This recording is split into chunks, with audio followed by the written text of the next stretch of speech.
수요일 아침 오늘의 묵상 272번째 시간 우리 곁에 있어야 할 것들, 우리 곁에 있어야 할 것들이라는 제목으로 말씀을 나누도록 하겠습니다. 지난 월요일과 화요일 사정상 재방송을 내보낸 데 대해서 죄송하게 생각합니다. 그러나 하나님의 말씀은 언제나 우리에게 새롭게 와 닿기 때문에 듣고 또 듣고 묵상하고 묵상해도 언제나 하나님은 그 말씀 속에 생명력을 두셔서 우리의 삶을 아름답게 가꾸어 가게 해 주실 것입니다. 묵상하는 시간들을 즐거워할 수 있는 우리 모두가 되시기를 바랍니다. 오늘 우리가 묵상하게 될 본문의 말씀은 디모데후서 제4장 13절에서 15절 석절 말씀인데 함께 우리가 읽도록 하겠습니다. 네가 올 때에 내가 들어와 가보의 집에 둔 겉옷을 가지고 오고 또 책은 특별히 가죽 종이에 쓴 것을 가져오라. 구리 세공업자 알렉산더가 내게 해를 많이 입혔으며 주께서 그 행한 대로 그에게 갚으시리니 너도 그를 주의하라. 그가 우리 말을 심히 대적하였노니라. 아멘.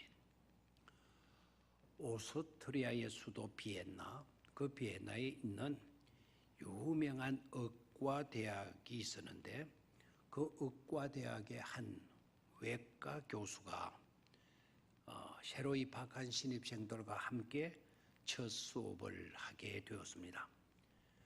교수가 학생들에게 말을 합니다. 여러분 명심해야 할 것이 있습니다. 이 시간 여러분들은 책임 있는 의사가 되기 위하여서 여기에 나와 앉아 있어.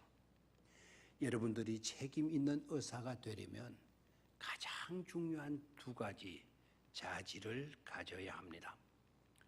첫 번째 자질은 역겨운 냄새와 환자들의 배설물과 환자들의 상처에서 짜낸 피고름과 익숙해야 하는 것이요. 그리고 두 번째 가져야 할 자질은 예리한 관찰력을 가져야 한다. 그렇게 말씀을 하고 난 뒤에는 바로 피고름이 담겨 있는 그릇에 자신의 손가락을 넣습니다. 한참 동안 그 피고름 나 있는 곳에 자기의 손가락을 집어넣고 있다가 이제는 서서히 빼어가지고는 그것을 자기 입에 갖다 넣었습니다. 그러자 여기저기서 탄성이 터져나옵니다. 저런 하고 인상을 쭈푸르며 학생들이 반응을 했습니다. 그때 외과 교수는 진지한 모습으로 말을 합니다. Can you do it like me? 여러분들 나와 같이 할 수가 있겠어? 나와 같이 여러분들도 할 수 있겠어? 그렇게 말을 하니까 조용합니다. 그렇게 할 수 없다라는 의미겠죠.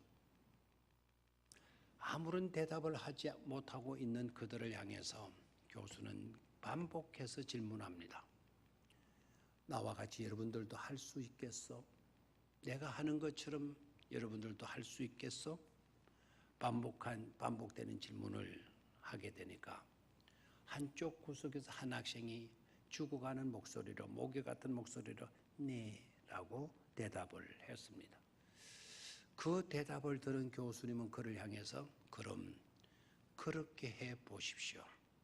이리로 나와서 그럼 그렇게 해 보십시오.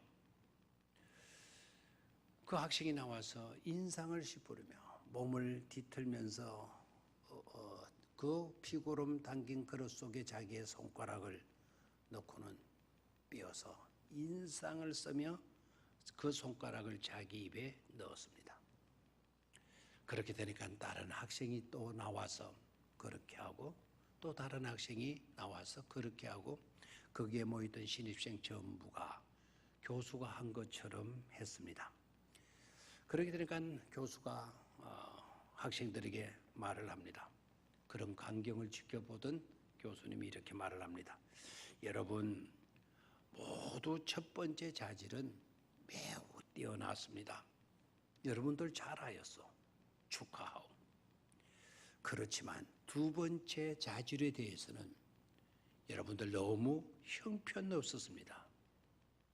여러분들 가운데 아무도 내가 핥은 손가락이 이 더러운 그릇 속에 담갔던 손가락이 아니고 다른 손가락이었던 것을 여러분들은 주의 깊게 관찰하지는 못했어.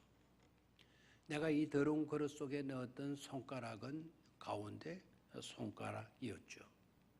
그러나 내 입에 갖다 넣은 손가락은 바로 이 손가락이었어. 여러분들은 주의 깊게 관찰하지는 못했던 거예요. 책임 있는 의사가 되어주려고 하면 주의 깊은 관찰력이 있어야 되는데 여러분들은 거기에서 실패했어 라고 했다는 것입니다.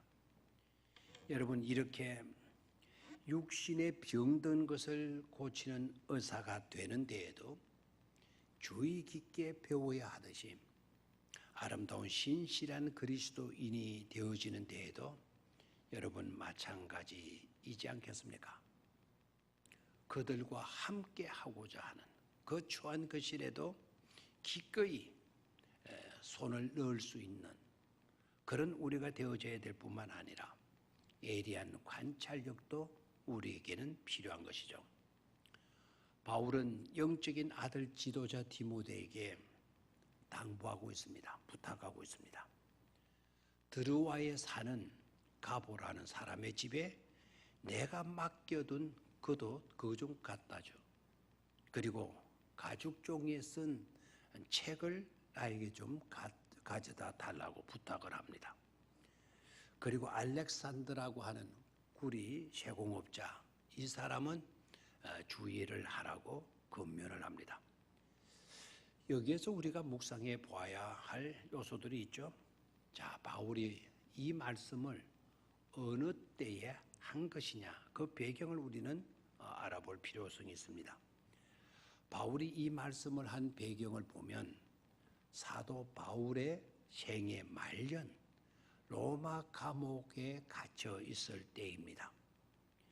이 편지를 쓴 후 로마에서 사도 바울은 곧 순교하게 됩니다. 하고 보면 디모데 후서라고 하는 이 성경은 사도 바울의 유언적 서신이라 이렇게 말할 수가 있겠습니다. 오늘 본문에 가보라고 하는 사람이 등장을 합니다. 참 이름이 좋습니다.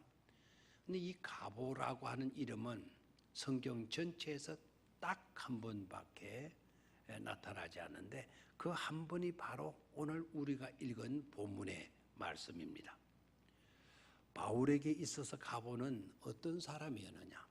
성경 가운데 딱 한 번 그의 이름을 나타내 보이고 있는데 그 이름이 등장하는 그 가보는 어떤 사람이었느냐? 한 가지로 대답할 수가 있습니다. 무엇이든지 가보는 맡길 수 있는 신실한 그리스도인이었다. 무엇이든지 맡길 수 있는 믿음직한, 믿을 만한 그리스도인이었다라는 것을 알 수가 있죠. 사도 바울이 그에게 맡겼으니까. 한편으로는 뭔가를 맡을 수 있는 자질을 갖춘 사람이었다. 이렇게도 말할 수가 있겠죠. 아름다운 그리스도인, 책임 있는 그리스도인이 되어지기 위해서 우리가 가져야 할 자질도 마찬가지지 않겠습니까? 뭔가를 맡길 수 있는 사람, 뭔가를 맡을 수 있는 자질을 갖추는 것, 중요한 요소가 아닐 수가 없습니다. 두 번째로는 겉옷을 가져오라고 했습니다. 겉옷을 가져오라. 로마 감옥은 주로 지하에 있고 주로 큰 바위에 둘러싸여져 있습니다. 그러다 보니까 겨울에는 굉장히 춥죠. 특히 노구의 몸으로 그런 감옥 생활을 한다는 것은 엄청난 고난이 아닐 수가 없는 것입니다. 끝까지 복음을 위한 사명을 다 감당하고 이제 나이 들어 늙어 추위를 견디기 어려웠던 겁니다. 겉옷을 가져오라는 것에서 우리는 두 가지 점을 생각할 수가 있겠습니다. 그의 강한 의지력, 하나님의 복음을 전하면서 겪게 되는 그 고통, 그 고통을 겉옷이라고 하는 것으로 가지고도 극복하고자 하는 복음에 대한 강한 의지력을 우리는 볼 수 있겠고, 또 한편으로는 인간의 나약성을 볼 수가 있겠습니다. 그 나약한 인간의 연약함, 겉옷의 그 힘을 의지하지 않으면 안 되는 그런 연약함이 우리들에게 있고, 그런 연약함을 가지고서도 하나님의 말씀을 전하는 이를 굽히지 아니하는 강한 사도 바울의 의지력을 볼 수가 있습니다. 그리고 가죽 종이에 쓴 책을 가져오라, 가죽 종이에 쓴 책을 가져오라고 했는데, 아마 사도 바울이 굉장히 아끼던 하나님의 말씀이었지 않겠는가라는 것을 짐작할 수가 있겠습니다. 노구에도 불구하고 죽는 그 순간까지, 죽음을 바로 눈앞에 앞둔 그 순간까지 하나님의 말씀에 대한 열정, 하나님의 말씀을 자기 곁에 두고자 하는, 하나님의 말씀을 붙들고 가까이에 하나님 말씀을 가까이 하고자 하는 그런 바울의 모습을 우리는 본받을 수 있어야 할 것입니다. 우리는 나이가 조금만 높아지고 70만 되고 하면 모든 것을 내려놔야 된다고. 교회 나가서 예배하는 것도 내려놓고, 하나님의 말씀 읽는 것도 내려놓고, 묵상하고 하는 것도 이제는 다 내려놓아야 되는 것으로 이제 그만 내려놓으세요. 이제 뭐 이렇게 되어진 순간까지 말씀은 그만큼 말씀 많이 들었으면 됐지, 이제 좀 내려놓고 편히 쉬도록 하라고. 여러분, 사도 바울의 모습이 그러한 모습이고 있습니까? 죽는 그 순간까지 자기 곁에 말씀을 두고 싶어 합니다. 죽는 그 순간까지 말씀을 붙들려고 합니다. 죽는 그 순간까지 하나님의 말씀을 사랑하는 사도 바울의 모습, 이런 모습이 신실한 그리스도인의 모습 아니겠습니까? 예리한 관찰력으로 오늘 이 본문 말씀을 들여다보고, 그리고 우리가 배워야 할 신실함의 모습들을 우리가 배워서 우리의 삶을 끝까지 아름답게 가꾸어 갈 수 있기를 바랍니다. 조금 나이 들었다고, 조금 힘들고 어렵다고 성경을 멀리하지 마십시오. 가까이, 오히려 더 가까이 두려고 하십시오. 그게 복된 성도의 모습일 것이니까 말입니다. 감사합니다.